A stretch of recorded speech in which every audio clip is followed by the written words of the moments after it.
Hey everyone, welcome back to the channel. Today we're racing into Recharge, the sim-cade RC racing game by Room Games. It just launched into early access. It's currently priced at around about £14.90. It has a 15% launch discount. It's normally £17.50. Recharge is a sim-cade RC racing game with realistic graphics and physics. Customize your RC race car and race on tracks inspired by real world locations. If like me you like to save money on your games, I will add my Green Man gaming link in the comments and the description, and you can save loads of money on loads of games and it helps the channel out. Now, one thing to cover before we get into this is a very early access game. It's almost more of a tech demo, so things in this review could be sorted and fixed. If you're a regular viewer of mine, you know I tend to give games the benefit of the doubt, but when you're asking for money for a game, I can only review what's put in front of me. I can't review on what experience I may have in the future, so just please keep that in mind during this review. Anyway, let's get on with it.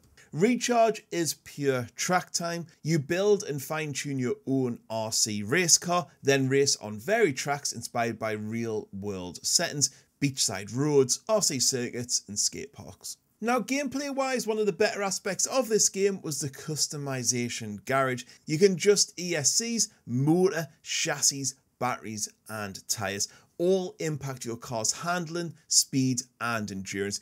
You can also customize what colors your car is, and you can put different body styles on as well. It was really easy to understand, and I could see some love went into this bit of the game. There is basically one mode for single player. Yep, that's all you get, with everything else coming soon. You can race against the AI across all the tracks. Each time you finish the race, you'll gain some XP, which will unlock new parts, paint jobs, stickers, and vehicles. It's pure carrot on the stick progression, and it was so nice to see something like this not locked behind a paywall. There is multiplayer here as well, where up to 12 racers can head online with public and private lobbies. However, as normal, I'm not a multiplayer person, so I didn't try this. Obviously, you spend a lot of time on the tracks, and there is a decent variety and number. Beach tracks, industrial skate parks, circuits with jumps, and you can drift as well across the different kinds of surfaces and layouts. However, the developer just seemed to forget what fun is. Like, why am I in a fun fair and not going in a fun house around some dodgems or something like that? The beach, why am I not going to the lifeguard huts, skirting the sea, avoiding big crabs coming to get me? All the circuits except skate park didn't really feel like you were in a location, like you could have been anywhere, and they don't make use of that location either. They just all felt a little bit super dead and quiet. I mean, can you remember Revolt, that game from years ago? Like the neighborhood level, you're avoiding balls coming down the street. You got the cool kid's bedroom with jump. It looked really cool. And then the museum, where you went through the space zone and stuff like that. Honestly, there was nothing like that in here, and I think it was a bit of a shame. It's an RC car, they should be fun.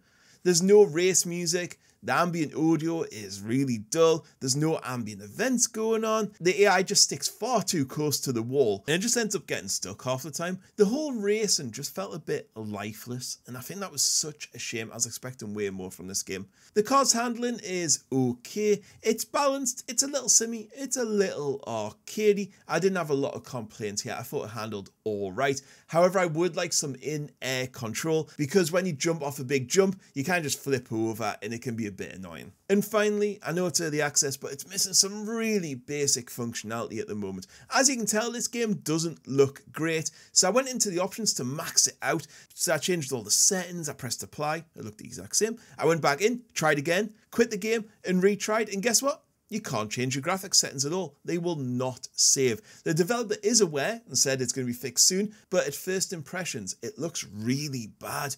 Also, sound settings. It makes this stupid, annoying supermarket beep every time you pass a checkpoint, and you will pass a lot of checkpoints per lap. And that can't be turned off either, because as soon as you click apply, nothing happens. And these are just really basic things that really need to work in a game. You know, it's also pretty buggy, but it's early access. That's going to be expected. The most annoying thing was that the camera falls through the floor and it gets a little bit lost when you go into reverse. But I will praise the fact they do have different camera angles. So that was pretty cool. You know, someone like dash cam, wheel cam, and one from back in the stands. Visually, I've kind of covered it already. It doesn't look great. Maybe when I can change some of the settings it will look better, but for the moment it was just a bit of an eyesore. There are some very low texture work, especially the advertising hoardings around. Your cars don't look that great either, especially in the menus. It looks really low res. The UI could also do with some improvement as well. You don't know what you click and you don't know if it's worked, you just don't know what's happening half the time. Sound is pretty minimal as well. There's no engine noise, there's no environmental effects. Like again, I'm driving through a fun fair, I want to hear the rides going off. The beach should have seagulls and people making noise and stuff. And it's just lacking any real music or hype cues. It's just eerily quiet. It just makes the races feel a bit less cinematic and a bit more clinical in how they're presented. In conclusion, I know I've sounded a bit harsh about this game. It does show early promise, but it's just not delivering a load at the moment, and you can't review games, as I said, on what might come in the future. The racing's just a bit meh. Menus glitch out, you can't change any of the settings, there's no flair in that racing either, and with only one real mode, it just can't keep you engaged for very long. You may want to wait or just add it to your wish list. So yeah, I will revisit this one in the future and review it again when they drop some content and fix some of the issues. But anyways guys, that's all I've got to say on this one. Don't forget to drop this video a like, hit that subscribe button for more quick reviews, and I'll catch you on the next one. Goodbye.